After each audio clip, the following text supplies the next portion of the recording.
Let me just pull up a PowerPoint deck regarding this final project, as a couple have referred to it.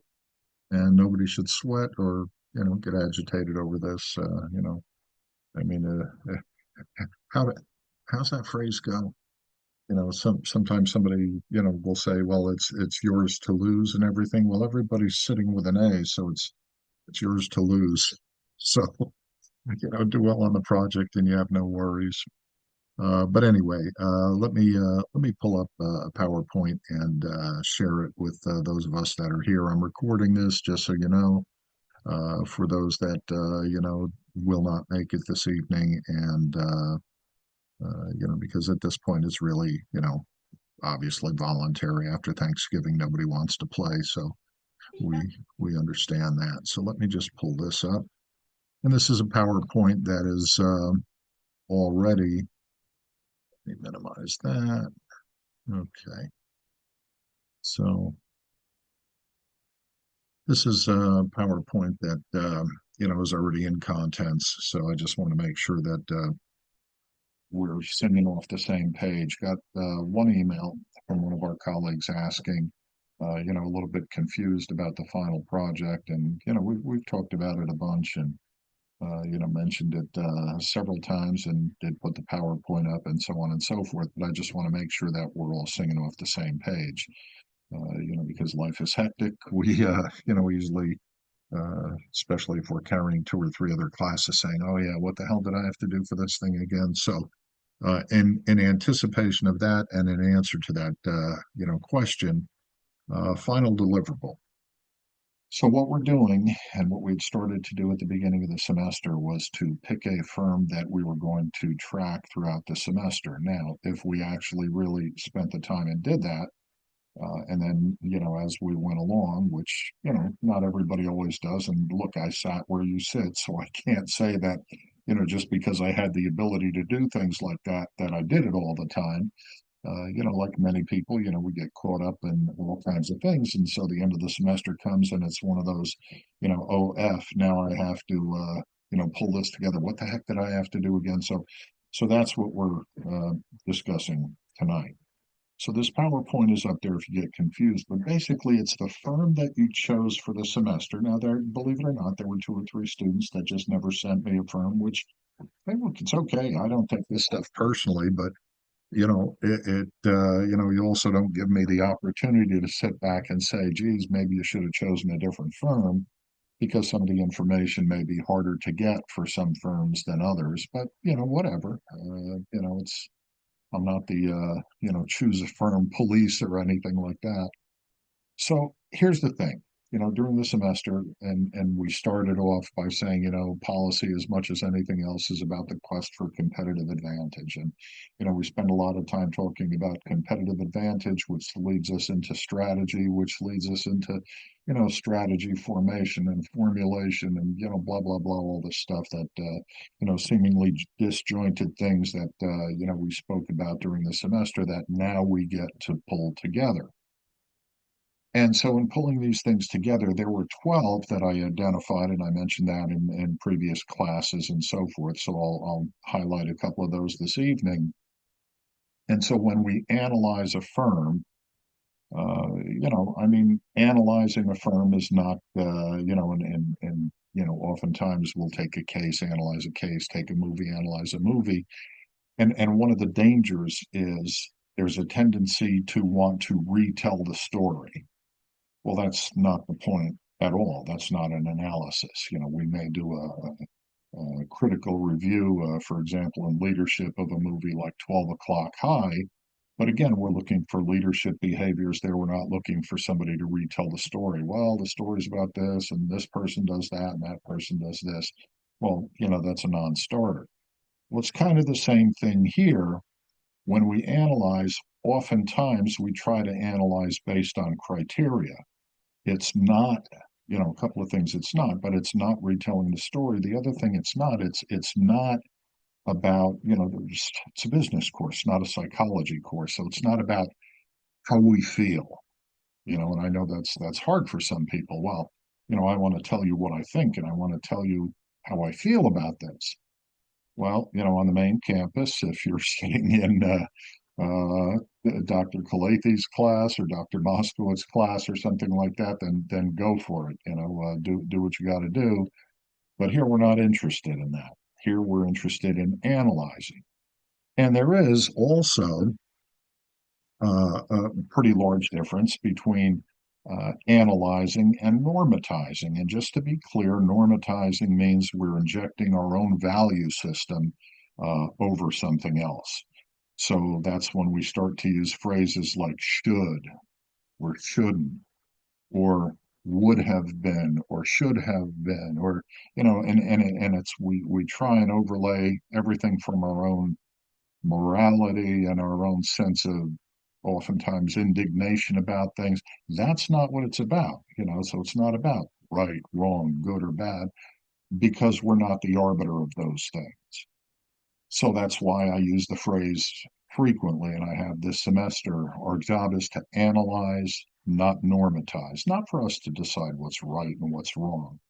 Maybe if this were an ethics class, we could incorporate some of that, but that's not what we're after. So when we analyze, we're looking for criteria or some, and I put it several different ways because sometimes different words resonate with different people. So in the quick message that I sent out, excuse me, or announcement that I sent out before class this evening, uh, it's the idea that again, uh, we don't want to normatize.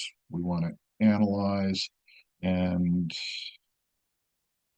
criteria, tools, tools. Oh yeah. Well, what tools? Well, let's start and talk about some of that stuff because this is what we're expected to incorporate. And this, by the way, will address because there's frequently the question, well, how many pages? And you've heard me say, I believe, because I do in almost every one of my classes, well, if I said do a 10-page paper and to the best of your ability, you were able to do 7 pages, but the requirement was 10, what would you do for the last 3? Well, you do what I did when I sat where you, this is why I tell you, look, I'm no different. I sat where you sit. And some days I just, it took everything I had, which oftentimes is not much, but it took everything I had to come up with 7 pages of what I thought was reasonable stuff. And the last 3 pages, I mean, all I could do is load, as I phrase it, load my double barrel BS gun and fire away. Well, that's not what I really want to do. That's why I try hard not to put page limits. But the other thing I have to say as kind of a cautionary tale is that when we do an analysis, especially for what we're doing here, taking a firm and analyzing that firm using criteria, using tools, well, I mean, we're not going to do it in 2 pages. I mean, as you well know, I can barely say hello in 2 pages. So I'm not saying it's got to be a 15 or 20 or 30-page master's thesis, but it sure can't be just 2 pages of baloney, that it can't be. So when we go through this, I think you'll have a better understanding of things like page count if you choose to do it that way.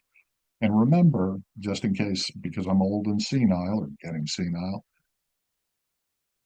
by the end of tonight's discussion, remember that you don't have to do a paper if you don't want to write. Some people just either suck at writing, don't like writing, whatever it happens to be, and that's okay. Uh, I always give my classes, certainly the last probably 5 or 6 semesters now, the option of if you don't want to do a paper, then do a PowerPoint, but a PowerPoint's got to be in notes view, meaning that we're going to, just like I have the bullet points here, but the meat of the matter, the real understanding, if you will, comes out in the notes that are attached to each individual slide. And if you don't want to do either of those two, you can also do a video, an MP4, because I know I can open an MP4 file. There are so many different file types and everything, and I can't guarantee I can open all of them. I know I can open an MP4. So if you did some kind of an almost blog or something like this, think of Joe Rogan and what he does. Well, he's very descriptive. Now, granted, he's interviewing people and so forth, so I'm not suggesting that you have to interview someone. But if you outline your course information and you sit there with, your handy dandy cell phone, which could launch the space shuttle because you guys have such great technology skills and so forth. So, if you want to use that and create a video that you can then either upload to YouTube and then send me a link or, whatever it is, but that's your third alternative. So, paper, PowerPoint notes view, or a video. Those are your options. But here's what this thing's got to have. It's your company that you've chosen to carry through this semester. And assuming that you put some work in up to this point, this shouldn't be onerous at all. But if you haven't, it's still not going to be really bad because what do we have?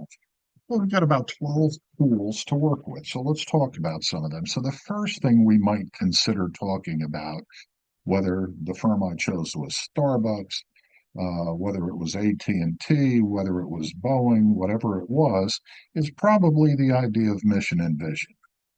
And we talked a little bit about mission vision and what that stuff is and so forth. And when we look at this, we look at, and again, these slides are in the content section, so you can pull them up for yourselves, but it's stuff about where do we want to go? How do we plan to get there?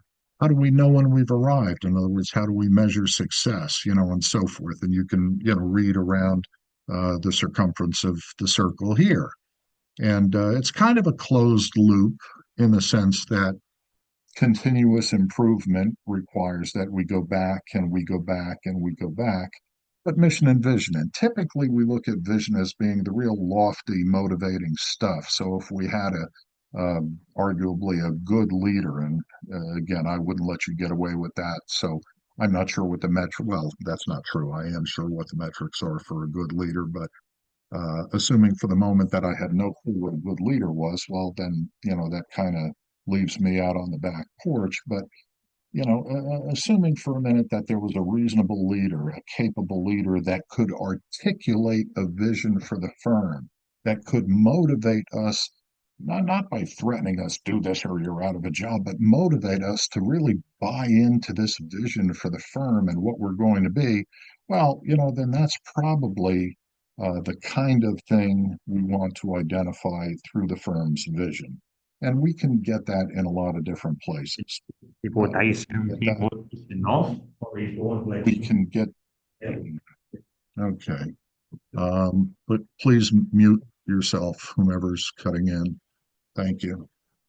Um, anyway, point being that mission vision. So the vision part, we can get in a lot of places. We can get it just by Googling, availability bias, one of the greatest biased tools for, in quotes, research is Google.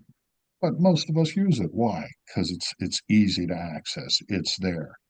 Is the information that we come across in Google all legit? Well, who really knows? It's certainly not scholarly most of the time. But then again, we're not writing a master's thesis or something like that. It's an analysis of a firm. So we could certainly likely get the vision perspective of the firm, vision statement perhaps, and likely things like a mission statement and so forth from Google. So that's one place we can go. And the mission, of course, involves more of, since we understand where we want to be, well, what are the steps and what are the metrics and how do we go to get there? And then this slide, if we look at it, will show us a little bit about mission and vision. And I'm not going to read this stuff to you. You have it there for your own picking. It's in the contents section and so forth. let me show you But what I again, can. can we please mute ourselves? See, I have to Yeah, stop got the it. record if I mute you, and if I mute you, that's going to be the end for this evening for you, not for me. All right, tell you what I'm going to do. I am going to stop share for a minute. Let's do this.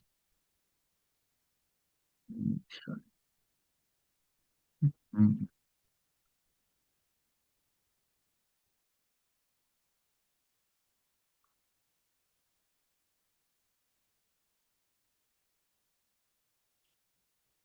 Making it difficult.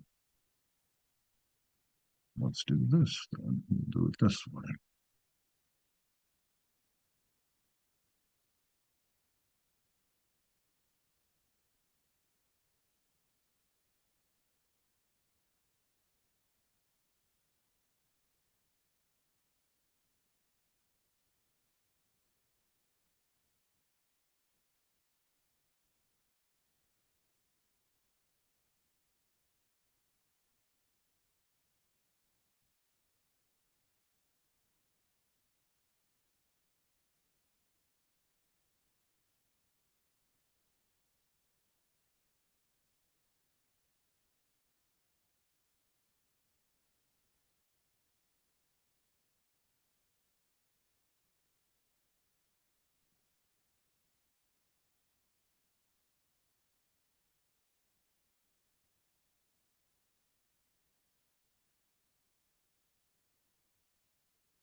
Okay. So getting back to this, again, vision stuff, the lofty stuff, stuff that a leader would get us to want to follow. We motivate our colleagues and so forth, and we give them a general purpose and direction. And then, again, the mission stuff are more the things like specific outcomes, benchmarks, things along the way. So the first tool that we have in our final project is going to be this idea of mission vision. That's one thing we can do. Next thing we might be able to do is the idea of the diamond model. And this is from Michael Porter's Competitive Advantage of Nations. And again, it's valid in a lot of different ways. The diamond model certainly looks an awful lot like Porter's Five Forces and other things, but he does add some dimension to this. And he talks about things like factor conditions, demand conditions. And we read about this because it's been up there, and I know we talked about that a little bit. And I'm sure we did some of the tasking and so forth. But if not, we can go back to the Porter article. And as I continue to say, as much as anything else, policy is about the quest for competitive advantage. Well, here, Michael Porter, in his diamond model and throughout the paper, talks about competitive advantage, but he also talks about the global factors because everything today, even if we only consider supply chain elements, is certainly a global, global series of functions and so forth. So a diamond model is something that we can start to incorporate in our specific company, recognizing again environment, and that'll be the SAP ETOP piece, and we'll talk about that. But the diamond model certainly speaks to, well, a nation state, talks to a country, a particular nation state or country capability or capabilities or competitive advantage. Why would somebody, for example, in the past, and this is somewhat ancient history, go for, in quotes, and this is not my phrase, but in quotes, the China price? Well, because it was cheap. Would rather pay $11 for a shovel than $45 for a shovel made in America with the legacy costs of labor and benefits and, the requirements of OSHA and so forth. Well, a lot of that comes through when we start to look at Porter's diamond model and certainly the article Competitive Advantage of Nations. So this is another tool we can use in our analysis. Now look at what we're doing. So instead of just pages and pages of rhetoric. We can actually put our project, if you want to look at it that way, our final deliverable together just based on this kind of stuff. So what would I do? Well, I might have one page dealing with the mission. I might have a second page dealing with vision, or I might just have one page dealing with mission and vision of the firm. I might have another page, so 2 pages now, dealing with the diamond model. Maybe factor conditions and demand conditions take up a full page. Maybe they don't. Maybe we talk about the idea of strategy and structure and the idea of rivalry. And that's a little bit of, again, Porter's five forces as well. But again, when we look at competitive advantage of nations, which is where we get, from Michael Porter, this diamond model, well, that's certainly going to take up a page at least. You talked about from a marketing perspective, something called the BCG matrix. And I'm sure we all remember this from all the years we were sitting in classrooms listening to, professors drone on about seemingly, ridiculous stuff that we thought we'd never use. Well, Boston Consulting Group did this growth share matrix. So it speaks to market share, it speaks to growth in the market, and it takes the product mix, be that, and again, it doesn't have to be physical goods, it can be services as well, but it breaks it down into what? Cash cows, stars, question marks, and dogs. Well, the easy one is what? A dog. So what we're saying is it's something in our firm. And where do we get this? Well, from doing some research on our firm this semester, from a 10K, which is very descriptive about what the firm does and doesn't do, and the metrics in terms of the money, the financial information.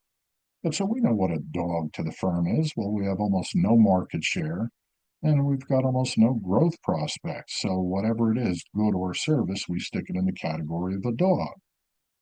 Well, what about question marks? Well, that could be something new. It could be something new and arguably innovative.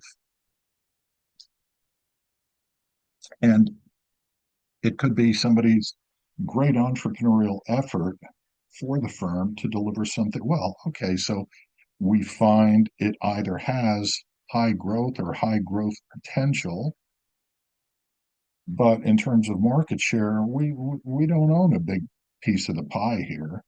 So that's potentially somewhere where we could arguably expand. I mean, if we were to look at, SpaceX or, and I'm not sure where the growth would be. I'm sure there's tons of it. I just am not familiar with it, but with Tesla or something like this, that might be something that fits there. Then, of course, we have the cash cow business. This is our bread and butter business. In terms of market share, we own a big piece of the rock, so to speak. It's not much in terms of growth because the market is pretty well saturated. It is where it is, but we own a big piece of the rock, so we keep generating revenue and we make a lot of money off of that.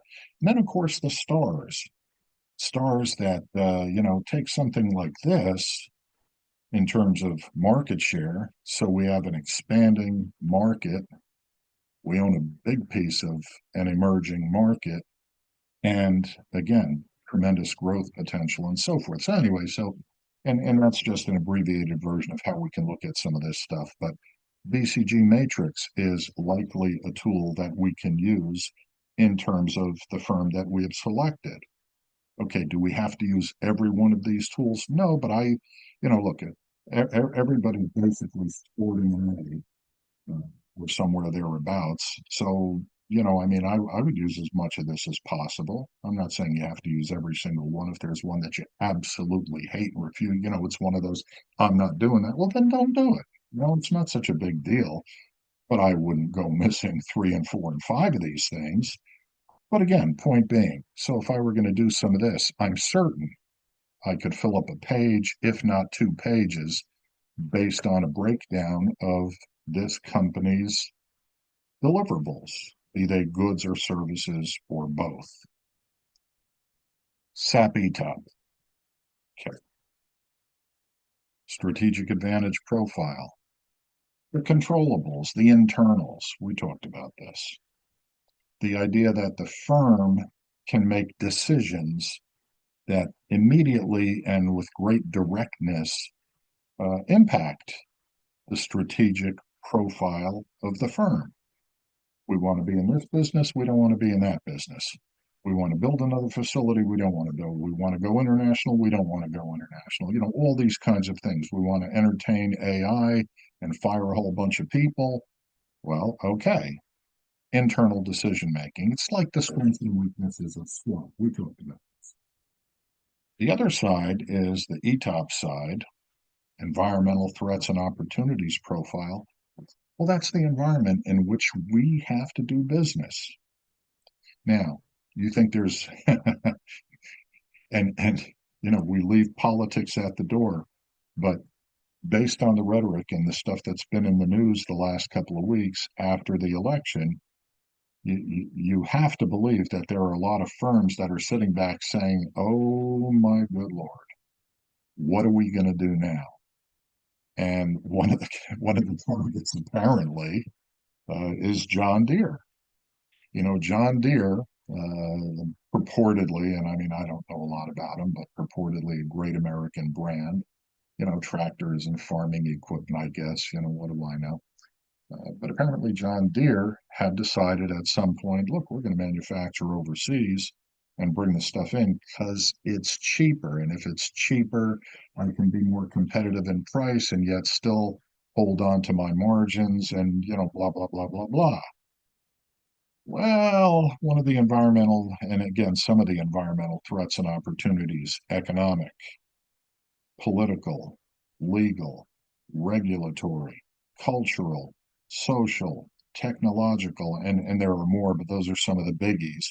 Well, look at what John Deere is facing. Can they control this? No, no more than you or I could control it. I mean, we might be able, if we're a large enough firm, to influence it slightly, but that's about it. Yet, that's the pool we're in. Sometimes seemingly the deep end of the pool, but that's the pool we're in. And we have to decide how we are going to compete now that we're in the deep end. And so this is one that I don't think anybody can sidestep. If nothing else on your firm, and there certainly are several alternatives, but this I think is a must-have, kind of analysis. I'm sure we can come up with a page for, the SAP side, Strategic Advantage Profile. I'm sure we can come up with at least a page on the environment and how it impacts our firm. So, I mean, if we're not up to 3 and 4 pages, we're certainly up to about 4 or 5 once we hit this. Value-driven management. Well, we talked about this. This is the Randy Pullman article, his book, his paper, whichever you refer to, but it's the value over time argument. And again, value is a bit misleading. It involves perception and a bunch of other things, but values based or value based management is a big factor in business today. And again, it incorporates these kinds of things, while value over time does as well. But again, a big portion of it is almost antithetical to the capitalist system that we are enjoined to here in the West, which seems a very harsh brand of capitalism. It's that quarter to quarter mentality, the shareholders above all other stakeholder groups and things like that. And again, it's not our job to normatize saying, well, that's a crappy system. It's unfair. It's greedy. It's this. It's not our job. First of all, nobody cares about your opinion on that. I mean, nobody cares about my opinion on that. So the point is, well, what then are we looking for? Well, we're looking for the comparative, in a sense, analysis. So what would be different? Well, Michael Moffat, for one, points us to different types of capitalism and more of a, arguably, Asian brand of capitalism that puts all the stakeholders on kind of an even keel. So the employees, the clients, the owners of the firm, the managers, blah, blah, blah. And there are arguments to be made in these areas as well, but it is the value over time proposition. And the example I used in class several times was one of my clients, which was Xerox. Today it's almost like, well, put this in the fridge, and the brand name used to be Frigidaire. So put this in the fridge. Well, okay. Well, it's an LG. I'll still put it in the fridge. We'll make a copy on the Epson. Well, don't Epson me this, Xerox this for me. You get the point. So branding sometimes is tied to a whole lot of things. I did business with both Fuji Xerox and Xerox up near Rochester, New York. And based on this value proposition, this value-driven management, this value over time argument, we were able to justify putting in a completely, excuse me, lights out operation at Fuji Xerox. So people came to work in the morning, people came to work in the afternoon, and then for the overnight shift, excuse me a second, for the overnight shift, basically loaded up the machines, got everything set, last person out, flipped the light switch off, and it was fully automated. Come in the morning, and one of two things: you've either got a whole pile of parts, in a sense, done for free overnight without any manpower because the machines and the robots and everything ran it, or you came in and there were a bunch of yellow and red lights flashing, meaning that there was some kind of a problem, and so you don't have any, production from the evening. Bigger point is that whereas in Japan, this different brand of capitalism, this value over time perspective, in a sense, defeated this quarter to quarter mentality of Western capitalism, where we could only justify one small little flexible manufacturing cell for a few $1 million. So, big difference. Sister operations, one heavily labored with legacy costs, one taking advantage of a different way to justify a long-term perspective for the business. So value-driven management, Randy Polman, something you might consider including. How many pages? Well, you have to have at least a page there, I would think. So I don't know, what does that bring us to? 5 or 6 pages or something like that. Porter's Five Forces, we've studied that. We're very familiar with Porter's Five Forces. Threat of new entrants, threat of a substitute product. Who holds the power? The suppliers, the customers, and then what is this thing about rivalry? And again, it's not my mission to, read to you this evening. But when we think back to Porter's Five Forces, there's a little bit of overlap with Michael Porter's diamond model and competitive advantage of nations, especially when it comes to things like rivalry and so forth. But, this is a piece that and it's a seminal piece, in business. We learned this early on, but this is something you can incorporate. And I'm sure if we looked at our firm in terms of where the power is, for example, all right, just the power relationship. So if we were to go to, I don't know, a Chevy dealer, not like anybody would want to buy a Chevy, I guess, but who knows? Go to a Chevy dealer. Now I go onto the lot and I notice the lot manager comes charging out, everything like this, and he's got a lot full of blue Chevys. Well, the best car in the world to him or her is what? Blue Chevy. So what am I going to be persuaded into doing? Oh, taking a blue Chevy. I don't want a blue Chevy. You got a lot full of cars. Apparently nobody wants them. It would take an awful lot for me to buy one of those crappy looking blue Chevys. Who holds the power? Rhetorical question. Well, we see that. Power of suppliers. Think back to COVID. What was the big thing everybody was after? What are the medical people, the ventilators. God forbid you ended up really sick, and a lot of people did, and some made it. Unfortunately, many did not. But ventilators, well, they were like gold when COVID first broke, apparently. And the supply chain was backed up and the availability was next to none. Well, who held the power there? Well, the suppliers. They were charging outrageous numbers for ventilators. Well, so remember that 99% or 95, whatever that crap was, Purell, to disinfect our hands and everything like this. Little bottles that used to sell for a couple bucks, if you could find them. What were they selling for? 15 bucks, 20 bucks. I mean, it was insane. But who held the power? The suppliers.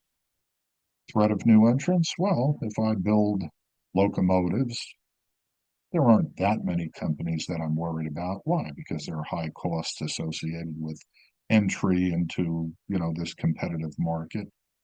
Probably a good example is SpaceX versus Boeing. What is it, the Dragon, capsules or whatever the hell it is Elon does versus Boeing and that, what did somebody call it, the Starleaker or something? Starliner, I guess was the name. Millions and millions of dollars, and the damn thing didn't perform the way it was supposed to. So, threat of new entrants. Who's coming in? You got SpaceX, you got Boeing, and then there's one other one, Blue something or other, that the Amazon guy was trying to pitch, but I haven't heard much of anything from them. Why? Well, because big costs, big engineering, big salaries, big everything. So threat of new entrants, not real likely. And again, I'm not going to lecture you on the rest of this stuff. So you get the idea, rivalry within the industry, and then threat of substitution. And we think of that sometimes. Threat of substitution is not necessarily, well, I'm going to get a hybrid versus a gasoline engine. I'm going to no. It's the idea I'm going to get a horse and buggy versus a car. That would be more the idea of substitution, because you're substituting a product, you're not just taking on a different brand and so forth. But anyway, you could go through all of that. So again, competitive strategies. So Porter gives us the basics of what we've learned over the years. And by the way, if we did, this five forces, again, that's at least a page. So what are we up to? I guess 7 or something. I don't know, wherever we are. 5 competitive strategies. Well, how do we compete? Why does somebody come to us? Why does somebody buy from us? Is it low cost, or is it something so unique that nobody else has? Well, I'm not sure I know, but again, that's part of our firm, the firm we selected for this semester and so forth. And again, it's not any one thing. If we were to put dots or something, we'd see a lot of overlap. And that's the idea of this integrated. Everybody's got a little bit of something. I mean, if the price is so ridiculous, then we start to look at the perception of need versus want. But again, looking at competitive strategies, this is something that we very much would want to include, I think, in our presentation. So that would bring us certainly up to what, I guess, 7 or 8 pages. The idea of getting beyond a nation state. Simply put, so that it doesn't, sound political, because I don't mean it to be political at all. But I think we mentioned the idea that, look, we either have, well, it's not an either or. It's not like they're mutually exclusive, but somewhere on that continuum, we lean more heavily in one direction than another. We're either, nation statism or nationalism versus, arguably nation state to reflect more of a globalist perspective. And again, it's not for us to sit back and, say good, bad, right, or wrong. We're not normatizing, we're analyzing. But how does our firm fit into this? So when Ferrydoon Esfandiari, FM 2030, talked about getting beyond the nation state, well, that certainly influences SAP ETOP and a bunch of other things. But how would our firm sit in this environment? And again, there are some firms that are feverishly tied to a particular nation or a couple of nations. And again, that's either by virtue of some SAP ETOP elements. So, for example, I think I used the example that, way back in the day when I was doing robotics and factory automation, the more sophisticated computers that controlled robots and CNC machines and all kinds of things like that, the latest technology could not be exported to some nations. Why? Well, it was politics. It was a technological edge that arguably gave one nation state some kind of superiority over another. And again, not our job to normatize and say, well, that was good, that was right, that was wrong, that was bad, that's not our job. But what is the influence in terms of our firm, the firm we've selected, when it comes to nation statism? So, I mean, we've got to be up to 8 or 9 pages by this point. We could incorporate the idea of global local strategy. So again, a lot of people, a lot of textbooks use McDonald's, in some parts of the world. They have Mick something or others that are not similar to what we do here. Some places they have beverages, Germany, for example, that include beer. Maybe we should be more like Germany, kind of calm the nation down a bit, but whatever. So anyway, the idea of global local strategy is something we may consider to put in there. And if we did, would certainly be up to 9 pages or so. Economic influences, this is worthy, I think, of a page in and unto itself because of everything that an economy reflects, not the least of which is, inflation is a big part of that, whether it's, limited or whether it's global. When we look at, for example, one of the things that's been in the news lately, there was at least a rhetorical effort. The reality is something, far from, what is being brought forth in the alleged news. But the idea of changing from a dollar denominated international stable trading currency.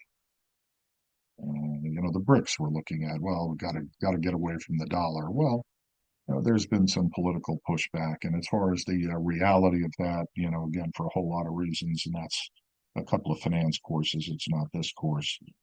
That's not something that is at all likely, in the near future for a whole bunch of reasons. But the point being that we should have some understanding of the economic impact, and that's worthy of the page unto itself. And then, lastly, we look at things like corporate governance, because the governance structure, especially in the for-profit arena, is what determines things like risk tolerance, things like whether we should go global, things like strategy, things, and you get the idea. So there's just using these things. And I'm going to stop share here. There's a whole bunch of stuff that we can use as tools for our final deliverable, our presentations. And again, you don't have to use every single one of them. But so when we say, well, how many pages should it be? Well, look, even if I just devoted a page to each one of those things and I didn't choose all of those, I'm sure I'm at 7 pages. I don't see how I could do anything less than that. As far as what's at the far end, well, I mean, I don't know how many of those things you're going to incorporate, how many you're going to use in your final deliverable, how in depth are you going to go? And don't forget, so we're going to describe the tool, but then we're also going to spend a paragraph, trying to insightfully demonstrate our firm against the backdrop of that tool. So again, analysis, this is the tool, this is what it is, this is what it does. Well, how's that relate to my firm? Okay, so BCG analysis, these are the products, this, how does that relate to stars and question marks and dogs and cash cows and so forth? So it's the tool and how it relates to your firm. Again, having said all of this, and I recorded this so that it's not going to happen today, but maybe tomorrow I'll get to, put this up there for anybody that's missed it or wants to revisit. Um, so this is kind of what we're looking at. Now, it doesn't have to be a paper. I'll say that again. You don't want to write? Don't write. I mean, writing was what we did in my generation. Everything was a paper. All right, well, we either had an exam or we had a paper. Sometimes we had both. Well, I'm not a fan of exams, as you know. I'm not a believer in just having someone sit there in a classroom with those blue book things. I don't even know if you guys remember that, but they had these blue notebook finals, and you would just sit there and regurge everything that was going on. Well, that's certainly one way, but some people just don't like to write. Uh, I'm not sure I would, give me 1 second. Here.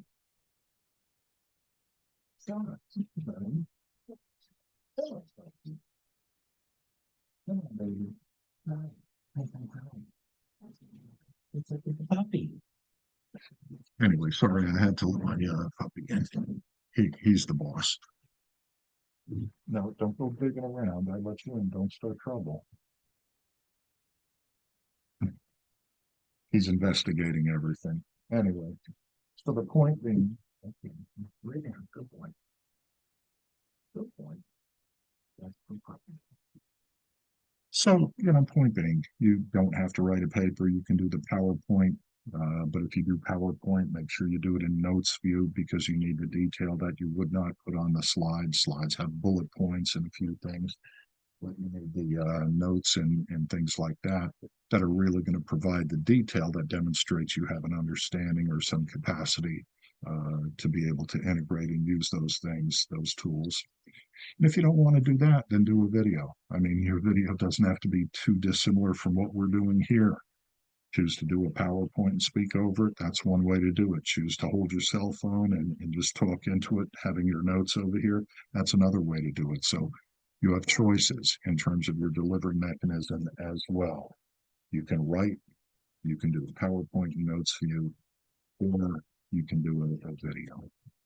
So that's what I wanted to discuss this evening.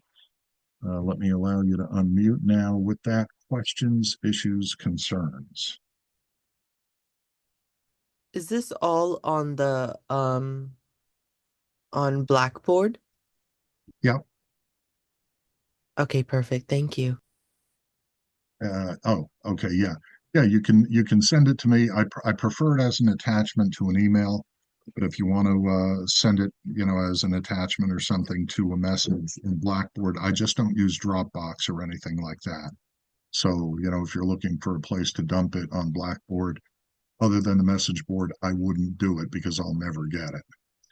So, best thing would be using, my NJCU email, send it as an attachment. Perfect. But I Okay. don't like the PowerPoint that you were going through. If we Mhm. wanted to go over it ourselves, like just to, double check everything It's so that we have right. It's everything, on it's Blackboard. all uploaded, correct? Yep. Yeah, it's there in contents. That's Already, yeah. I'm using it from the content section tonight, so it's there. Sure. Thank you. Yeah, you bet. Professor, Professor, I have a question too. Sure. And if we don't do well in the CAPSIM, then what happens? Nothing. Nothing? Okay. Yeah, yeah, no worries. I've been telling you all semester. I don't use that for grade. That's something the university has chosen to use for assessment, but doesn't matter. You do well, you do badly, whatever. It has absolutely nothing to do with your grade or anything in this course because I don't use that. I have a question. Sure. Yeah, so we're basically writing a research paper or Yeah. analysis. Yeah. Okay, and then how Yeah. many pages is that? Did you want like 2 pages, three? Well, I just went through the entire slide deck. So if you used most of the models, you're gonna and you wrote 1 page in each of those areas, I'm sure you're up to 7 or 8, and that's not even using all of them. But I'm thinking you're in that area. If you're thinking paper, you're probably in that area. So like 8 pages, you're saying? Yeah. Okay, and Yeah. then Go I'm ahead. so, go ahead. I'm No, sorry. no. No, I was just going to say, if you need to, I'll post this video tomorrow, and you can run through it again. And this way, you'll see how you end up having to do 7 or 8 pages because there are like 10 or 12 models that we would be using. And even if you wrote a page on each model as it relates to the firm you chose for the semester, you would, you know, if you do 10 Oh, of the 12, you're at 10 pages, or maybe it's 9 because you didn't fill up a particular page or something. But no matter what you do, I can't see it being less than 7 or 8. All right, and we just choosing one business firm. Right. Okay. Okay. Yeah. And then we could do a presentation, or you can just do either or. It doesn't matter.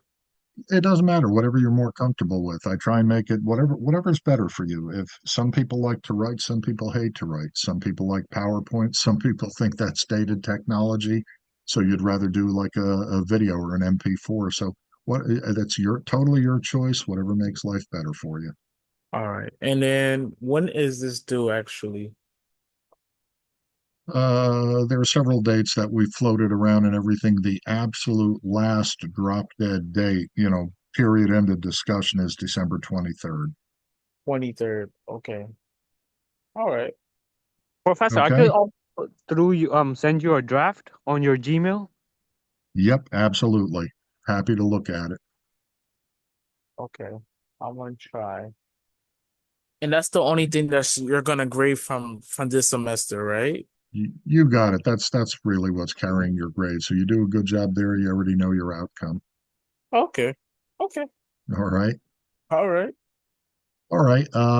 Anybody need to stick around, or if not, that's it. So blessings to all. Go have dinner, do what you need to do. And if anybody has any additional questions, just hang in there as everybody else drops off and we can chat. Okay, I have a personal question. Okay. Okay. Something that you want to discuss this evening, or should we set up a private Zoom, for example, for tomorrow? What's better for you? I mean, we can talk about this now. I was like wondering what do you think about the draft that I sent you? Have you had time to Uh, look at it or not yet? I have had time to look at it a little bit, but it's in my office. I don't have my notes in front of me, so if you can ask me that maybe tomorrow Okay, okay, or that's fine with me. Thursday. Actually, yeah, Okay, Thursday would be good. Because we'll sign on. We're not going to have class Thursday, but I'll sign on for a little bit. So if I don't answer you tomorrow in an email, then let's chat on Thursday. okay. Thank you. I really appreciate that. You bet. My pleasure. All right. So Professor, Everybody I else have a good? question. Sure. So just for the final deliverable, for kind of like introduction situation, do you want any general information about the firm, as in, I guess numbers, how well the firm is doing, or who established it, or can we start right away with the mission and vision It's your analysis? preference. I mean, I'm after your use of the tools, so you can start right in with that. But if you felt that you wanted to provide some of the other information, for example, from a 10K, then that's certainly up to you. But Okay. I'm after your in a sense, assignment of the tools to your firm. Okay, so there's That's not what I'm really an looking. introduction needed like Yeah, that. you can if you wanted to do a paragraph or 2 or 3. That's certainly up to you. Okay. That And doesn't then hurt you in any way. Okay, thank you. And then I know it was just asked, but so the final deliverable, the 2 discussion posts, those are the only assignments, because on the syllabus You there's you got some. it.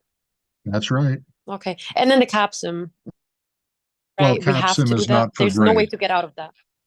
Well, I'm 'Cause- I'm going to answer your look. You're putting me on the spot with that one because I have bosses too. So I'm going to answer your question this way. I'm going to say that CAPSIM has absolutely nothing to do with your grade in this course. Okay, but I have to Make you complete. Well, the only part I said to you is it has nothing to do with your grade in this course. So you decide after that.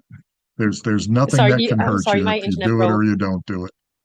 I'm sorry, you Uh, broke off. My internet just turned off. Can you repeat what you Oh, said? Sorry. yeah, no, I'm just saying that what I can tell you is it has nothing to do with your grade in this course. Okay. So infer from that as you will, what you will. Okay, so I mean, because I finally logged in and there's some assignments. I just don't want to get in trouble if I don't do them since they're not relevant. They have nothing to do with this Okay. course. Okay, perfect. Got it? Yep, got it. Okay, And you're then looking for an answer I can't give you, but I'm getting as close as I can with that. Okay, yeah, no, I got it. And then I Okay. have I'm in your applied leadership class. I have questions concerning that, but I want to give the other students, if they have any questions, the chance to ask regarding this class. And then, if it's just you and me, if I could ask a question about that other class. Sure. Okay, anybody else have anything? Hey, Professor, I have All one right, quick then. question. Sure. So I have been following Costco Wholesale as my company, as I'm an investor in that. But now that I Okay. have like a better understanding of the project and what I could do for it, I was thinking that I could switch companies potentially to Lockheed Martin, as I think that would be more interesting for this type. Would you agree with that, or should I stick with Costco Wholesale? I would agree with you. Do what you feel you need to do. All right, great, thank you. You bet. Professor, Okay, then go ahead. by what day do you think we should send you the essay if we want you to look over our draft? It's an analysis, not an essay, and I would say if you want me to look it over, I would get it to me certainly by the 10th or 11th, maybe the 12th, something like that. All right, thank you. I also have another question. I've been having issues with Capsim, but when I called support, they said that you needed to send an email. So I sent you an email, like with what they said you need to include in your email to them. Oh, yeah. Can Huh. you Well, yeah, okay, I'll take a look at it. I haven't seen it yet, but yeah, CapSim is, well, it's nothing I use for the class, so I can't imagine what they need from me, but I'm happy to look at your email. I just don't have it with me, so I will look at it tomorrow then. Yes, thank you, But don't Professor. worry about it. Has nothing to do with your grade, so don't lose any sleep over it. No concerns, anything like that. All right, thank you so much. You bet. Okay. So everybody pretty much bailing out. So who's staying with me? I'm still staying. Okay. And let me see if I just Have a good night. Have a be good night, well. Have a good Professor. evening. You bet. Have a Have a good good evening. Have a evening. good night, Professor. So long. Have a good night. Good night. Okay.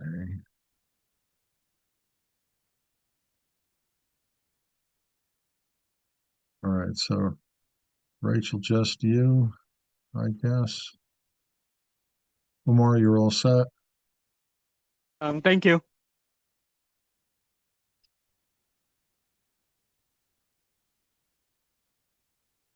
Okay. Okay. All right. So regarding the applied leadership class, I Yeah. finished all discussion posts, but the very first one, where we had Mhm. to choose a leader. Um, I guess I waited a little too long in the semester where the one I wanted to choose already got chosen, and then I wanted to ask if that is an issue if I choose a leader that somebody else already made a discussion post about. Not an issue at all. Okay. I just didn't want to repeat it and then, work on the assignments and then I have to change Yeah, it. no, that's fine. You know what happens when you choose it and somebody else chooses it? Invariably, I mean, sometimes they both come out, as being done really well and so forth, but invariably one's better than the next. Mm-hmm. So whatever leader you choose and everything like that, just make sure you do a real kick butt job on it. So you end up Okay. with the A, not the A minus. Okay, no, that's good. And then Okay. also for the workload in the applied leadership class, I'm not sure because you don't have I guess the syllabus right in front of you right now. But so it's for this discussion post. Then you send an email with the final deliverable Yep. about our review on, I think, the world, was it? Mhm. And then Yeah. the Yeah. Our personal leadership philosophy. Right. yes, and then so that the 4 discussion posts and the personal leadership philosophy is the only. You got it. Okay, just because on the syllabus it's, sometimes it says like the I know. case I analysis, know. case assignment. Yeah. Well, don't forget, and I mentioned this early on, and when we're not in class, when we're not mandated to be there, the syllabus is also written for deans and things like that, and they love saying, "Oh, he's doing 26 cases," and all of they love that stuff.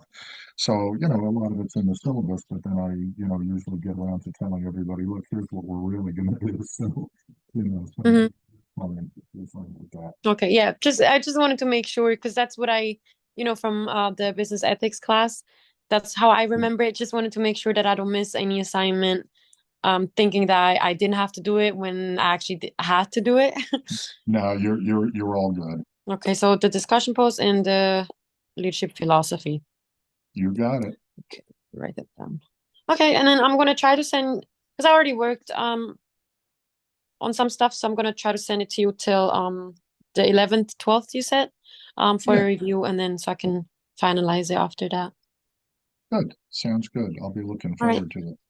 Thank you so much, and Oh, you bet. Have have a a great great evening. evening, and yeah, you do the same, and reach out if you need anything. Thank you so much. Appreciate All right. it. So long. All right, have a good one. Bye bye.